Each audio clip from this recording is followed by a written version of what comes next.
So you want to get into VR, but you're not really sure which headset to buy. Whether you want it for yourself or you just want to know which headset to ask from Santa. But don't worry, because I got you. Whether you're a tech noob or a wizard, this is the ultimate guide to working out which VR headset you should buy. And if you want to know about a particular headset, you can use the timestamps down below to jump ahead. So let's start at the cheap end of the spectrum with the Meta Quest 2. Now this headset used to be named the Oculus Quest 2, but it's recently been renamed to the Meta Quest 2. So if you have someone asking for an Oculus for Christmas, this is probably the headset they mean. Now the Quest 2 is a standalone headset, which means it doesn't need a computer or gaming console for it to run. Games are downloaded directly to the headset, so you will need a Wi-Fi connection to do that, and you'll also need a phone to be able to set up the device in the first place. The best thing about this headset is that it's pretty much the cheapest available, and there's a pretty decent games library as well. There's games like Vader Immortal. Oh, it's Vader! It's Vader! Rec Room. Naysy, oh my god, I'm from Germany. I saw you on Beat Saber. Blade and Sorcery. But yeah! yeah! Bone Lab. Are you friendly?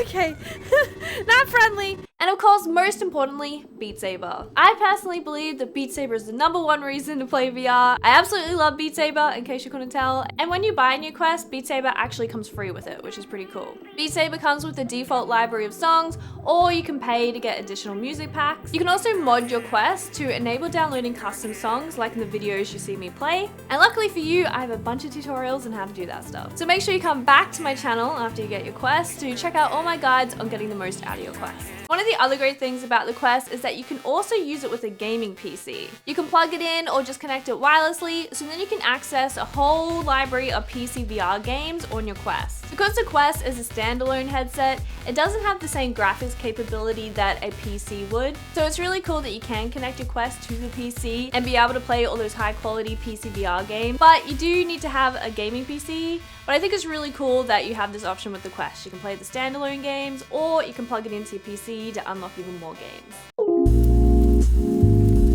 So one of the most negative things about the Quest is that it's owned by Facebook. And it's up to you to decide what your feelings are about Facebook, but generally there's a lot of negativity online about Facebook. Facebook used to force you to have a Facebook account to be able to use your Quest, which rubbed a lot of people the wrong way. But a few months ago, they announced that you no longer have to have a Facebook account to use your Quest. You can just create a Meta account and log in with that. So if you did have a Facebook account previously, you can convert it over, or if you're new to the Quest, you can just create a brand new account. So that was a big concern for a lot of people, but now you don't have to worry. You don't need a Facebook account at all to be able to use your Quest. The other con of the Quest is the hardware limitations. Like previously mentioned, because it is a standalone headset, the graphics capability is a little bit limited. So you see games that are a little bit more cartoony or not as super graphically impressive that you would get for a PC gaming experience, which isn't a big deal. They do a really great job of making great looking games on the Quest,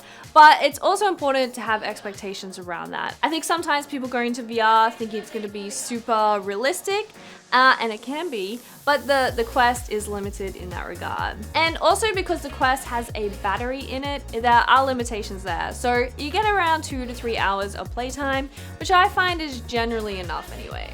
And you can also buy accessories to extend that battery playtime as well, and I'll leave some links down below if you want to check them out. Speaking of battery life, the battery life in the Quest is pointless unless you remember to charge it.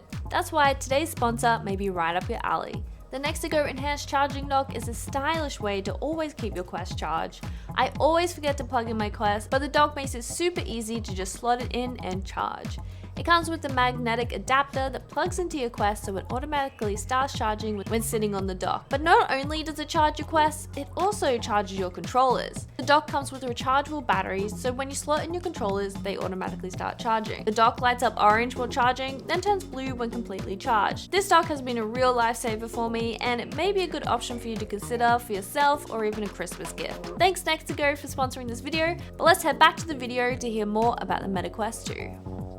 Which brings me to my next con, and that is comfort. Because the Quest has all its processors and batteries in the front of the headset, it makes it very front heavy, which I personally find incredibly uncomfortable. There's plenty of people out there who don't have an issue with the comfort with the Quest, but me personally, I find it the most uncomfortable headset I've ever used. But luckily, there's plenty of third-party head straps that you can buy that really improve the comfort of the headset and also extend the battery life. I'm a big fan of the Bobo M2 head straps. They're really comfortable. And these ones also have magnetic batteries packs that you can swap in and out. I also really like the Kiwi and hand straps for the Quest as well. They're pretty comfortable. And I'll leave my Amazon affiliate links down below if you want to check them out and support the channel.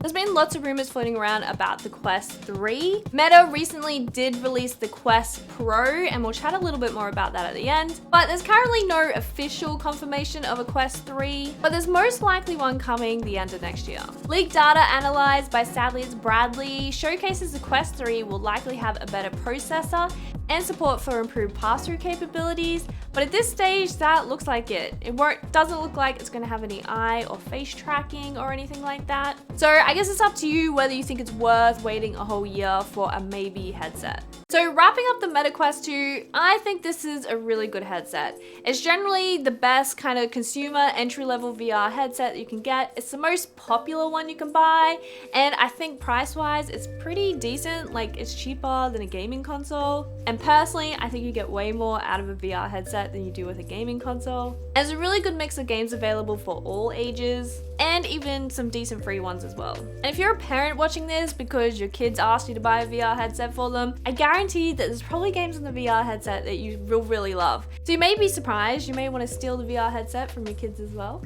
But to sum it up, basically the Quest 2 is probably the headset you want to buy. Depending on your needs, the Quest 2 may not tick all the right boxes, so we'll be going into details about some of the other headsets right now. Next up we have the Pico 4, and this headset was recently released to kind of compete with the Quest 2.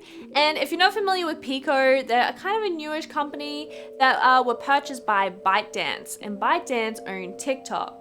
So depending what your feelings are on TikTok, a lot of people don't like this headset because of that, but this headset's a little bit odd. The Pico 4 is slightly cheaper than the Quest 2, and it kind of looks similar, but it's only available in Europe. You can't buy it in America, you can't get it in Australia, so I haven't been able to review it. So for that reason alone, it may not be a good option for you. But the other issue with the Pico 4 is that the games available for it are severely limited. I think there's maybe 4 or 5 kind of good games on it that I would actually buy, but apart from that, the library is pretty limited.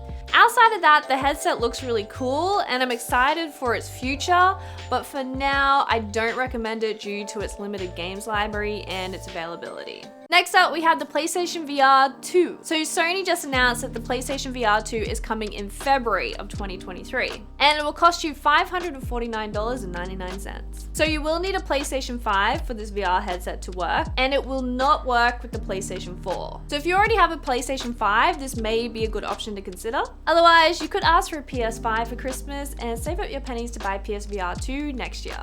I think this is going to be a really great headset. Spec-wise, it's pretty impressive. The resolution and the graphics is going to make games look pretty damn good. The headset and controllers also have haptic feedback, so you're going to get another level of immersion as well. And the games coming for it are really top-notch. There's some really great AAA games coming for the PSVR 2, especially the Horizon Zero Dawn VR game. But one thing to note is that this headset probably won't have Beat Saber. I can't confirm that 100%, but because Meta, aka Facebook, own Beat Saber, they're probably not going to release the game on the PSVR 2. And the reason for that is simply competition. Meta will want to capitalize on the exclusivity of their game, so it kind of makes sense that they're going to restrict Beat Saber to their own platforms, so that way you have to buy the device. But if you really want to play Beat Saber, that's just something to consider when looking at the PSVR 2. Probably won't be able to play Beat Saber on it. And on that note, if you have an existing PlayStation VR 1, unfortunately, the PSVR 2 is not backwards compatible.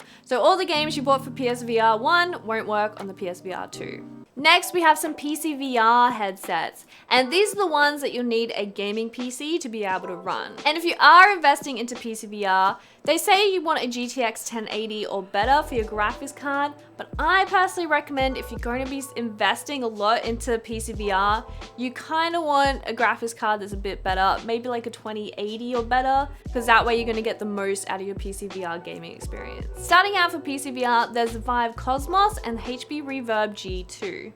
These PSVR headsets are great because they don't need external sensors like other PSVR headsets, but they do have a cable, so they do need to be plugged into your computer at all times. I generally don't recommend these headsets though if you plan to play a lot of Beat Saber or shooting games, and the problem with these is that the tracking's not very good. Because they use inside-out tracking, which means they use the cameras on the headset to track the controllers. They unfortunately don't always track 100%, and that's been the biggest criticism of the HP Reverb and the Cosmos. But these headsets are usually purchased by people who are into simulation games like Microsoft Flight Sim, especially the HP Reverb. I do particularly prefer the HP Reverb over the Vive Cosmos. The HP Reverb quality is really nice, the resolution's really good, the comfort's really good, the audio is really good, and they did have a lot of issues, but HP have really overcome a lot of those issues as well. So the tracking is a lot better than what it was. Next up, we have the PSVR headsets that use lighthouse tracking. And most common is the Valve Index or the HT Vive Pro. So these headsets use external trackers,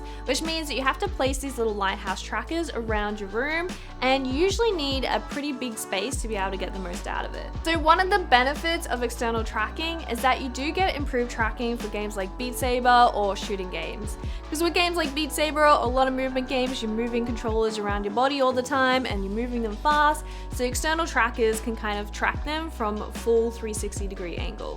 And this tends to be great for people who play a lot of VR chat or are VTubers and want to take advantage of full body tracking. That's where you wear sensors on your feet and body, and when you move around in real life, people see you move around in the game. These type of headsets are more your advanced VR headsets, so I wouldn't buy one of these straight away unless you know you're really serious about VR. I generally recommend buy a Quest 2 first, test it out, see how you like it, and if you really love VR, then maybe investing into a PSVR headset is the way to go. But I use the Valve Index and I absolutely love it. It's my everyday headset, and for me, I love it because I find the tracking really great in Beat Saber. I find it really comfortable, especially when I'm wearing it almost daily.